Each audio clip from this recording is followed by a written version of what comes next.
Managing reservations is a huge part of keeping things running smoothly in any restaurant. So I'm going to tell you how to add a new reservation.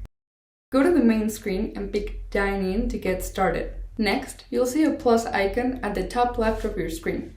Click on it to add a new reservation. A new window will appear where you can enter the guest details. You can either pick an existing customer or add a new one. Now you'll fill in the date, time, and how many people are coming. After that, just pick an available table from the interactive map. Once everything's filled in, hit save and that's it. The reservation will be saved in the system.